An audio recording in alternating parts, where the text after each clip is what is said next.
Japan கடலுக்குள்ள போடுங்க பாரு. நம்ம கூட எப்படி போடலாம். நம்ம என்ன பண்ணலாம்னா, இந்த இடத்துல நம்ம மீனவர்கள் நம்ம சொந்தங்கள் மீன் பிடிக்க பயன்படுத்தல, இங்க கப்பல் போக்குவரத்து இல்ல, இது எந்த தொந்தரவுலையும் அங்க போட்டலாம். இவன் பாரு, போர்ச்சுகல்ல பலூன், கடலுக்குள்ள பலூனை மிதக்க விட்டு அது தயாரிக்கிறான். இது எந்த கேடும் இல்ல, சும்மா பலூனை மிதக்க விட வேண்டியதானே. இங்க வர மாட்டான், இதுக்கு வர மாட்டான். ஐயோ கெப்பையா அணுலை கடிபிடிச்சு ஆடுவான்டா.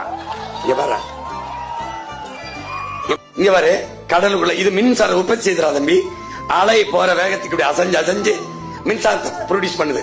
இந்த மாதிரி கடல் அலையில ஓரக்கடையில பெடல் மாதிரி போட்டு தயாரிக்கிறான். ஏன்னா நான் சொன்னது நம்ப மாட்டான், அதெல்லாம் போட்டு போட்டு காட்டேன்.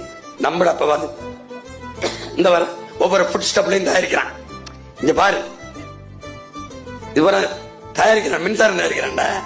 ஒரு காலடியில இத மாதிரிலாம் இருக்கும்போது எதுக்குடா அந்த அணுல. தமிழ்நாட்டு அரசு இனி என் மக்கள் கட்டுகிற எல்லா வீட்டு மேற்கூரையும் சூரிய தகடு இருக்கணும். உன்னால போட முடியல, நான் உனக்கு பணம் தருவேன், போட்டுட்டு கொஞ்சம் கொஞ்சம் எனக்கு கட்டி பார்த்துக்கிட்டே வா எப்படி பண்றேன்னு பாரு. பேருந்து நிலையம் மேல பாரு, இந்த பாரு கழிவறை மேல பாரு, எல்லாத்திலையும் போட்டுரும். சந்தை அது மேல பாரு போட்டுரும். எல்லா கட்டிடங்கள் மேலையும் சூரிய ஒளி தகட போட்டுரும். முழுக்க போடுறேன் பாரு அவங்க அண்ணன். டேய், இந்த நடுச்சாலை 2 ஓரத்திலும் போட்டிருக்கேன் பாரு தம்பி. இவரா 2 ஓரத்திலும் போட்டிருக்கேன்னா 66 ஏக்கர்லையும் போடுறோம்ல காற்றாடை சூரிய ஒளி தகடை. கற்பனை பண்ணிப்பா, 66 ஏக்கர்.